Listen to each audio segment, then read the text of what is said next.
बिस्मिल्लाहिर्रहमानिर्रहीम। अस्सलाम वालेकुम। परवीन के पकवान में खुशामदीद। आज की वीडियो में मैं आपके साथ गोश्त को महफूज करने का बेहतरीन तरीका शेयर करूंगी। अक्सर ऐसा होता है कि हम गोश्त को शॉपरों में डाल के सेव कर लेते हैं, तो वो उससे जब लोड शेडिंग होती है तो उसका जो ब्लड होता है वो पिघल के नीचे टपकना शुरू हो जाता है। इससे हमारा गोश्त ख़राब होने का भी डर होता है और जो हमारी फ्रिज सारी गंदी हो जाती है और नीचे पड़ी हुई सारी चीज़ें, जो बर्फ़ वगैरह जो भी चीज़ें होती हैं वो भी गंदी हो जाती हैं और जो शॉपर होते हैं वो आपस में चिपक जाते हैं, जिसको निकालते हुए बहुत ज़्यादा मसला होता है।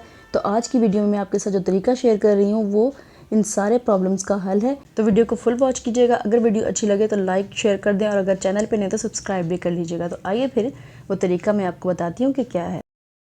यहाँ पे चाहिए हमें कुछ इस तरह के बॉक्सेस जो कि बाज़ार से हमें मिल जाते हैं। अगर आपने इसको घर में रखा हुआ है, मतलब कुछ चीज़ें हम बाहर से लेके आते हैं तो खाली हो जाते हैं, कुछ लोग रख लेते हैं। अगर आपके घर में हैं तो ठीक है, नहीं तो आप बाज़ार से इसको ले सकते हैं। ये ज़्यादा महंगे नहीं होते, सस्ते में ही हमें ये मिल जाते हैं। और ये बाज़ार से हमने मुख्तलिफ़ साइज़ के ले लेने हैं। उसके बाद जो हमारा गोश्त है हमने उसको अच्छी तरह से धो के साफ़ करके और उसकी जो चर्बी वगैरह होती है वो निकालने के बाद उसको किसी छलनी वगैरह में डाल के रख देना, ताकि उसका जो पानी है वो अच्छी तरह से उसमें से निकल जाए। अगर उसका पानी उसमें रहेगा तो फिर जब हम उसे फ्रिज में रखेंगे तो उसके टपकने का ख़तरा भी होगा और दूसरा ये है कि उसके ख़राब होने का ख़तरा होगा। और जब लोड शेडिंग होती है, लाइट चली जाती है, तो फिर वो जो पानी होता है वो खून जो उसके साथ जो मिक्स हुआ होता है वो नीचे टपकना शुरू हो जाता है।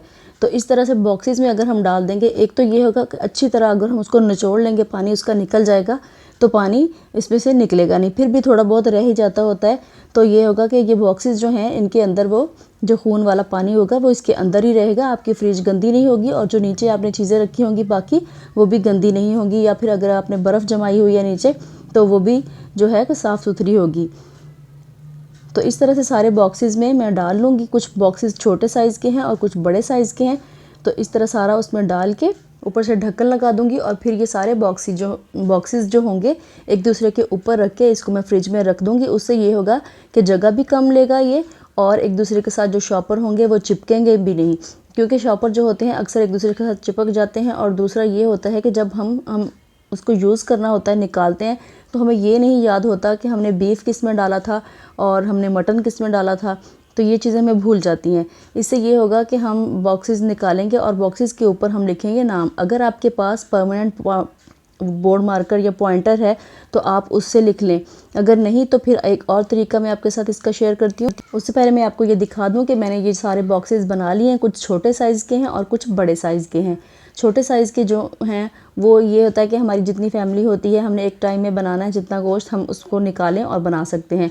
और अगर हमने थोड़ा ज़्यादा बनाना है तो फिर इस तरह से हम बड़ा बॉक्स निकाल के बना सकते हैं। इसके अलावा अगर हमारे मेहमान आ जाते हैं या हमने और ज़्यादा बनाना है तो हम दो बॉक्स भी बना सकते हैं। हम आसानी से बॉक्स को निकालेंगे और बना लेंगे, क्योंकि हमने साफ़ सुथरा करके रखा हुआ है और फिर हमें टेंशन नहीं होगी कि हमने ये जमा हुआ है, हमने 2-4 घंटे पहले इसको निकालना है और ये खुलेगा तो उसके बाद हम इसकी सफाई करेंगे। ये सारी टेंशन हमारी ख़त्म हो चुकी होगी, क्योंकि हमने पहले से इसको साफ़ करके रखा हुआ है। और ना ही अब हमें ये टेंशन है कि हमने इनको आपस में खोलना कैसे है, एक शॉपर को दूसरे से हटाना कैसे है। तो देखें, अब मैं इसके ऊपर लिखूँगी नाम कि कौन से वाले में कौन सा गोश्त रखा हुआ है।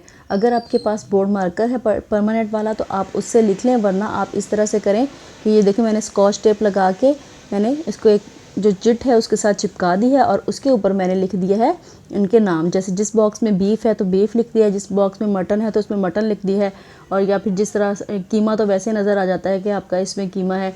अब मैं ये सारे बॉक्सेस उठा के रख दूँगी फ्रिज में।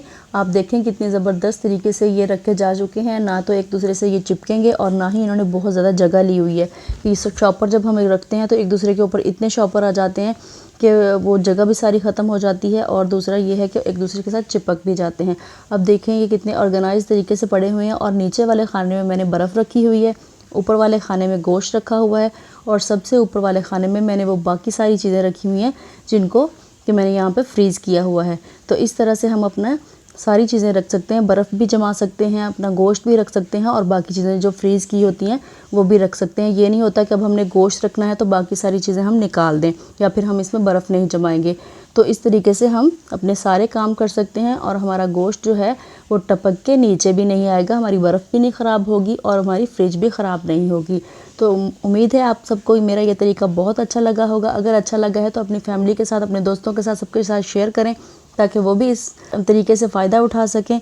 तो वीडियो को लाइक कर दें, शेयर कर दें और अगर चैनल पे नहीं तो सब्सक्राइब कर लें। इसके अलावा बेल आइकन को ज़रूर प्रेस कर लिया करें ताकि मेरी आने वाली तमाम वीडियोज़ आप तक पहुँचती रहें। इसी के साथ परवीन के पकवान को दीजिए इजाज़त। अल्लाह हाफिज़।